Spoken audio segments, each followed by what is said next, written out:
O Brasil é um dos países mais ricos em biodiversidade do planeta.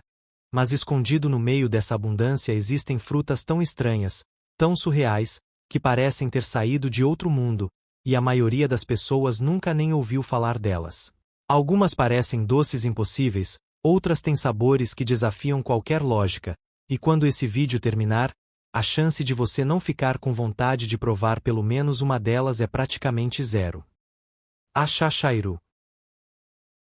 Imagine uma fruta que parece uma laranjinha gordinha, vestida com uma casca alaranjada tão lisa e brilhante que parece de plástico. Por dentro, ela guarda gomos de uma polpa branca quase translúcida, úmida e perfumada, com um equilíbrio perfeito entre o doce e o levemente ácido, o tipo de sabor que faz você fechar os olhos sem querer. A textura é delicada, quase cremosa, e o suco que escorre pela mão é limpo e refrescante. O achachairu é originário da Bolívia, mas encontrou no Brasil, especialmente em Minas Gerais e São Paulo, um lar generoso. Parente próximo do bacuri e do mangostão, ela ainda é pouco conhecida pelo grande público brasileiro, o que é um crime considerando o quanto é saborosa.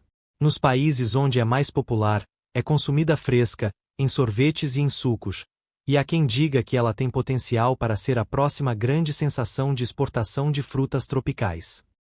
Atemoia. À primeira vista, a atemoia parece uma pinha que fez academia.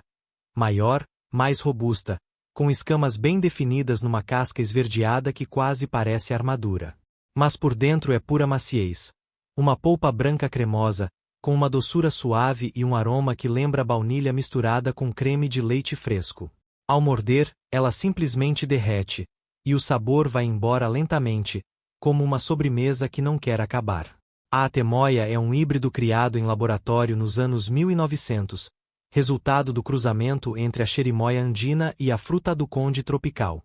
O Brasil abraçou tão bem essa fruta que hoje é um dos maiores produtores do mundo, com plantações espalhadas por São Paulo, Minas Gerais e Bahia. Ela amadurece rapidamente depois de colhida e precisa ser consumida logo, o que talvez explique por que ainda não dominou as gôndolas do mundo. Quem a prova pela primeira vez raramente consegue comer só uma. Cereja do Rio Grande. Pequena como uma azeitona, vermelha escura quase roxa, a cereja do Rio Grande tem uma aparência tão elegante que parece uma joia pendendo dos galhos. Ela cresce em cachos densos em arbustos nativos da Mata Atlântica, e quando está no ponto, a polpa é suculenta, com um sabor adocicado e levemente tânico que lembra uma mistura de cereja europeia com acerola. A casca é fina e quase não interfere, e as sementes são pequenas o suficiente para não atrapalhar. Endêmica do sul do Brasil, especialmente Rio Grande do Sul e Santa Catarina, essa frutinha nativa da família Myrtaceae viveu por séculos à sombra da sua prima mais famosa, a jabuticaba. Mas pesquisadores de nutrição já descobriram que ela é rica em antocianinas, os mesmos pigmentos antioxidantes das frutas vermelhas que fazem tanto sucesso nos estudos de longevidade. Com o crescente interesse por frutas nativas, a cereja do Rio Grande começa finalmente a sair da invisibilidade. Guaraná.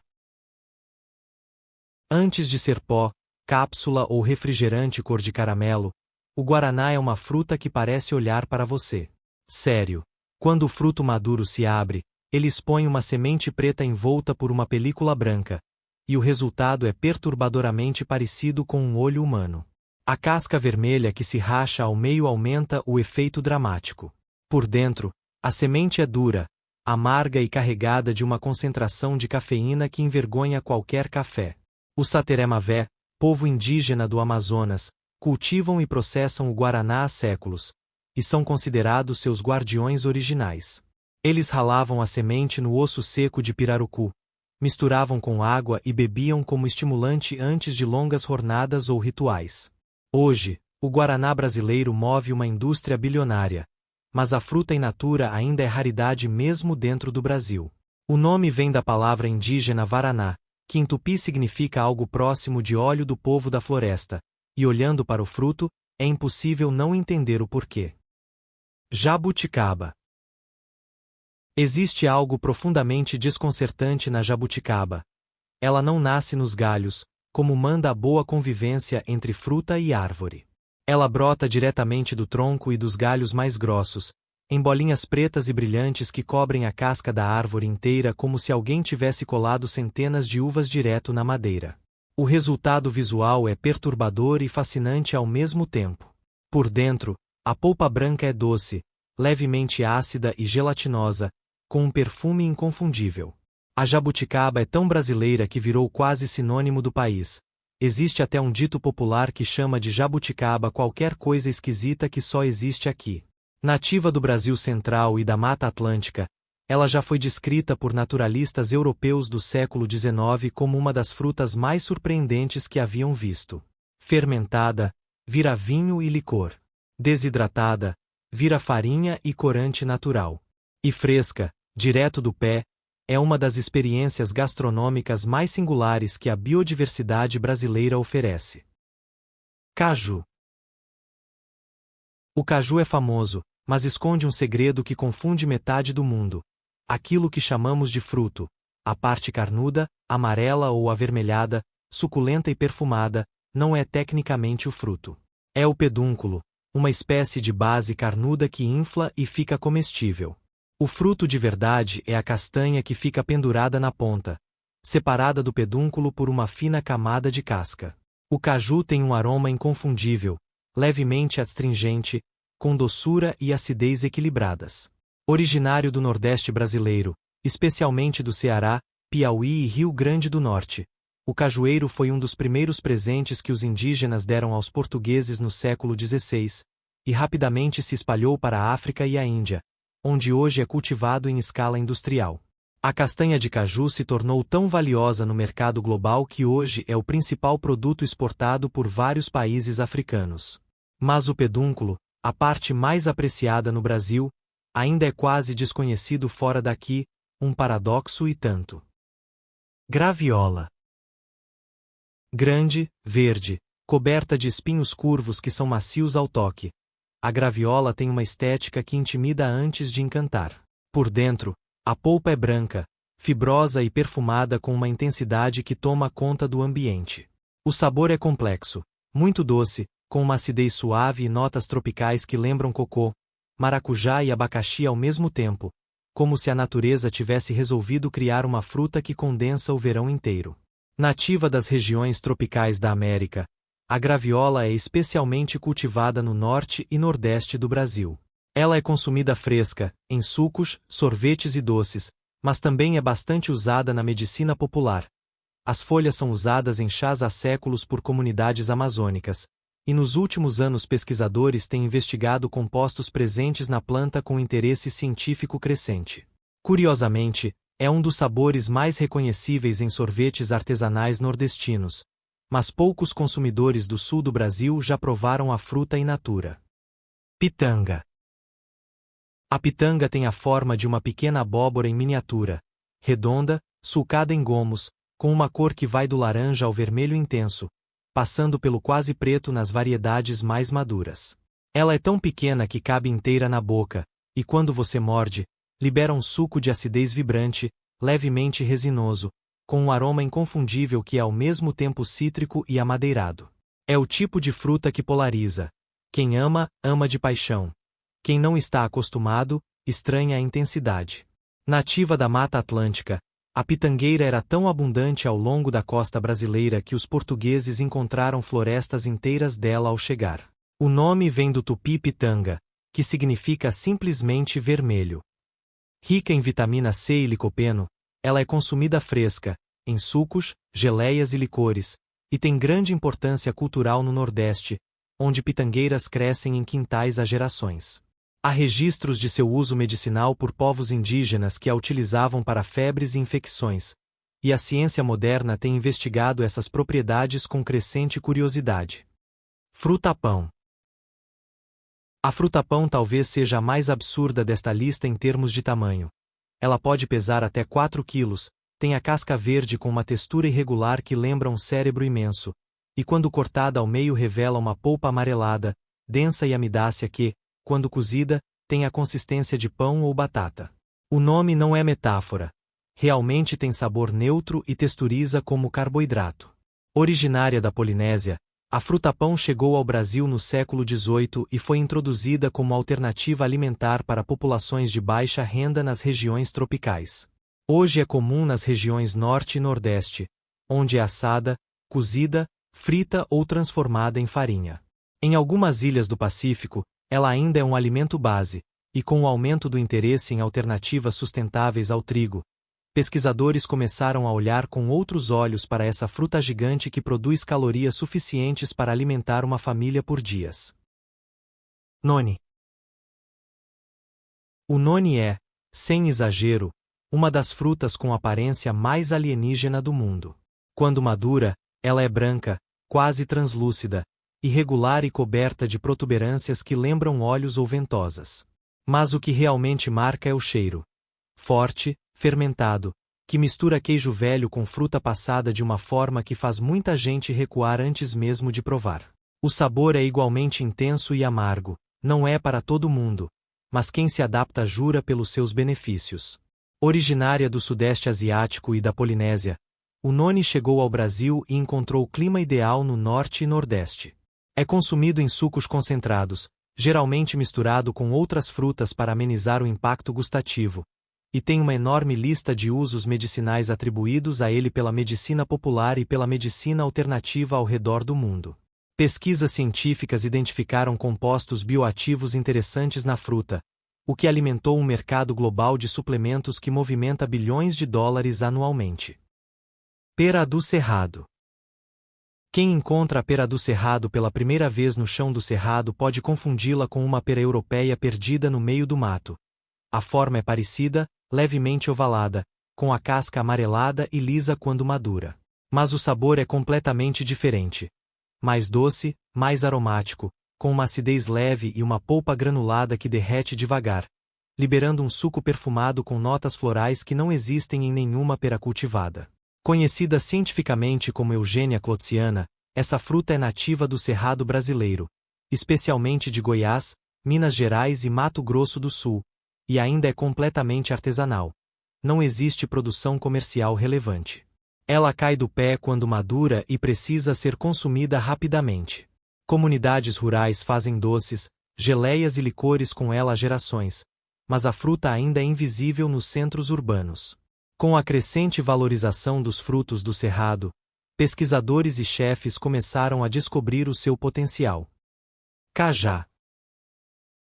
O cajá tem aquele amarelo vibrante de pôr do sol nordestino, pequeno, ovalado, com uma casca fina que cede ao toque mais leve e revela uma polpa alaranjada de aroma intenso e sabor que é pura acidez com doçura escondida. É uma fruta que você sente antes de ver. O cheiro chega primeiro, aromático e inconfundível, misturando manga verde com maracujá e algo mais selvagem que é difícil de nomear. Nativa da região nordeste do Brasil, especialmente abundante do Ceará à Bahia, o cajá cresce em cajazeiros altos que produzem cachos imensos de frutos pequenos. É um dos pilares da culinária sertaneja. Virou refresco, sorvete, picolé, polpa congelada e cachaça. No Nordeste, é tão onipresente quanto o caju, mas ainda tem muito pouca visibilidade fora da região. Quem vai ao litoral nordestino pela primeira vez e experimenta um suco de cajá costuma passar os próximos dias procurando onde tomar outro. Pitomba.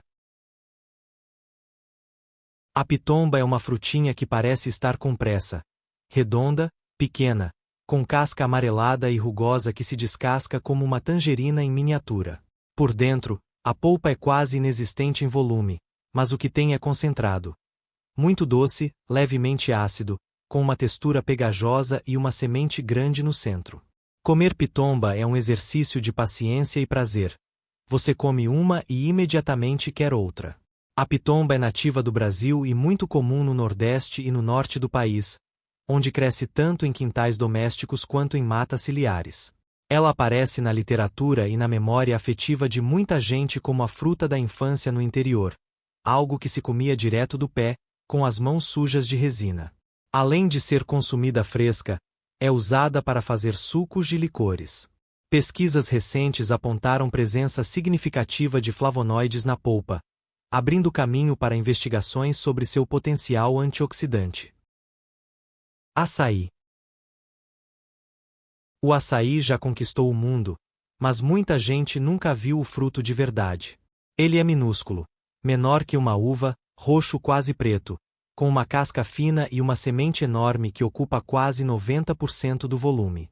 A polpa, que é a parte comestível, é uma fina camada escura e oleosa, com um sabor terroso, levemente amargo e complexo, que não tem nada de doce. O açaí que você come na tigela com granola já foi misturado, adoçado e transformado. O fruto original é outra coisa. Nativo da Amazônia, especialmente no estuário do rio Amazonas no Pará, o açaí era o alimento base de comunidades ribeirinhas muito antes de virar mania global. A palha da palmeira é usada em artesanato, o palmito é aproveitado na culinária e o cacho de frutos alimenta famílias inteiras. O Brasil exporta hoje toneladas de polpa para os Estados Unidos, Europa e Japão, mas o açaí tradicional paraense, servido quente, salgado, com peixe e farinha, é uma experiência completamente diferente da versão doce que o mundo conheceu. Pequi. O pequi é a fruta mais controversa do Brasil, e não é por acidente. Por fora, parece uma bola verde e discreta, quase entediante. Por dentro, há uma camada de polpa amarela intensa, oleosa e perfumada com um aroma que divide opiniões. Para quem ama, é puro sertão e sabor de infância. Para quem não está acostumado, é forte demais, quase sufocante. E há um detalhe fundamental.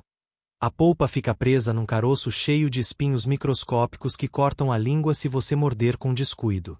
O pequi é o símbolo gastronômico do Cerrado e especialmente do estado de Goiás, onde sua coleta ainda é um evento social no mês de novembro.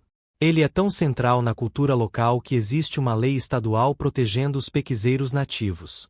É usado para fazer arroz com pequi, frango com pequi, licor de pequi e até sorvete de pequi. Tudo com aquele aroma que não passa despercebido. A polpa é rica em beta-caroteno e óleos vegetais, e o óleo de pequi já é usado em cosméticos artesanais há décadas. Amora preta. A amora preta brasileira não é exatamente a mesma que você encontra nas sobremesas europeias, mas tem o mesmo poder visual. Um cacho de pequenas drupas arroxeadas quase pretas, brilhantes, que parecem pedras preciosas empilhadas. O sabor é intenso, muito doce nas variedades maduras, com uma acidez que brilha no final e um pigmento escuro que mancha os dedos e a língua por horas. Comer amoras direto do galho é uma experiência que fica na memória. No Brasil, amoreiras crescem especialmente no sul do país, onde o clima mais ameno favorece o desenvolvimento dos frutos. Mas há espécies de amora nativa espalhadas por diferentes biomas brasileiros. A fruta é rica em antocianinas, os compostos que dão a cor escura e têm sido associados a efeitos antioxidantes em estudos científicos. Na culinária, vai para geleias, tortas, licores e chocolates, e nos últimos anos ganhou espaço nos cardápios de restaurantes que trabalham com ingredientes locais. Mapati. O mapati é uma dessas frutas que parece errada na natureza. Ela cresce em cachos diretamente na casca do tronco de uma palmeira, como a jabuticaba, mas os frutos são menores, com uma cor que vai do roxo escuro ao quase preto. A casca é fina e a polpa é doce, com uma textura mole e um sabor que mistura uva passa com ameixa e algo levemente fermentado. Comer mapati direto do tronco da palmeira é uma das experiências mais exóticas que a floresta amazônica oferece. O mapati é uma palmeira nativa da Amazônia Ocidental, presente especialmente no Amazonas e no Acre, e muito consumida por comunidades indígenas da região. É uma fruta com alto teor calórico e nutritivo, importante para populações que vivem em regiões remotas com acesso limitado a outros alimentos. Fora das comunidades locais, a fruta ainda é praticamente desconhecida, mas pesquisadores de etnobotânica têm documentado seus usos tradicionais com crescente interesse. Mangaba. A mangaba é quase uma metáfora da impermanência. Quando está no ponto perfeito, ela é mole como um coração, com uma casca fina e amarelada manchada de vermelho, e qualquer pressão a mais estraga tudo. A polpa é branca, cremosa, cheia de látex leitoso, com um sabor doce e muito levemente amargo que deixa um rastro agradável na língua. É uma fruta que exige atenção e respeito, não dá para apressar. A mangabeira é uma árvore nativa dos tabuleiros costeiros e do cerrado, e a mangaba tem importância cultural enorme no Nordeste e no Cerrado do Brasil. As mangabeiras são coletadas por comunidades tradicionais, as chamadas catadoras de mangaba, que têm esse trabalho como identidade cultural e fonte de renda. A fruta é usada para fazer sorvetes, sucos de cremes, e o látex do fruto já foi usado na fabricação de borracha. Hoje, a valorização da mangaba como produto da sociobiodiversidade tem ajudado a proteger tanto as árvores quanto as comunidades que delas dependem. Jatobá. O jatobá não parece comida, parece uma relíquia. A vagem é dura como madeira, marrom escura, com a textura de uma casca de árvore e o peso de algo muito mais denso do que aparenta. Por dentro, há uma polpa seca, arenosa, de cor amarelo claro, com um aroma intenso e levemente adocicado que mistura baunilha com pó e algo terroso que é difícil de descrever. Não é uma fruta para comer in natura com prazer, mas é uma fruta que vai fundo na história. O jatubazeiro é uma das árvores mais imponentes do Cerrado e da Caatinga, podendo chegar a 30 metros de altura e durar séculos. A polpa seca do jatobá é transformada em farinha que entra em pães, bolos e mingaus. Rica em fibras e com baixo índice glicêmico, ela já foi adotada por comunidades quilombolas e rurais como alimento funcional. Pesquisas identificaram no jatobá propriedades antimicrobianas e hepatoprotetoras que justificam seu uso milenar pela medicina indígena. É uma árvore que alimenta, cura e abriga a floresta em formato de fruto. Cupuaçu. O cupuaçu é um parente próximo do cacau, mas guardou para si um segredo diferente. A casca é dura, marrom e aveludada, grande como um melão pequeno, e por dentro há uma polpa branca cremosa, suculenta e perfumada com uma intensidade que domina qualquer ambiente. O sabor é único, muito ácido, muito aromático, com notas de chocolate branco e maracujá numa combinação que não existe em nenhuma outra fruta do mundo. Nativo da Amazônia, o cupuaçu é talvez a fruta mais versátil da floresta tropical brasileira. Com a polpa se faz suco, sorvete, mousse, trufa, chocolate branco alternativo chamado cupulate e até cosméticos. A manteiga extraída da semente é usada em cremes hidratantes. Tão apreciado é o cupuaçu que uma empresa japonesa tentou registrar o nome como marca própria nos anos 2000, o que gerou uma batalha legal internacional que o Brasil venceu, mantendo o nome livre para uso global. É a Amazônia dizendo não à biopirataria. Biribá. A biribá parece a temoia depois de comer muito. Maior, mais irregular, com escamas proeminentes e uma casca esverdeada que às vezes tem manchas amarelas. A polpa interior é branca e cremosa, mas com uma textura que fica entre o gelatinoso e o pastoso, com um sabor doce e perfumado que tem notas de creme e caramelização suave. Cada gomo se separa facilmente e a experiência de comer biribá é quase indolente, de tão macia. Nativa da região amazônica e cultivada especialmente no norte e nordeste do Brasil, a biribá pertence à mesma família da graviola e da fruta do conde, a família Anonaceae, verdadeira fábrica de frutas tropicais cremosas. Ela ainda não chegou ao mercado mainstream, mas é muito apreciada em feiras regionais no Pará, Bahia e Ceará. Seu alto teor de açúcares naturais e a riqueza em vitaminas do complexo B fazem dela um complemento energético valioso para comunidades rurais. Saputi. O saputi é aquela fruta que parece humilde por fora, oval, marrom, com uma casca áspera e meio empoeirada que não convida ao toque. Mas por dentro guarda uma surpresa.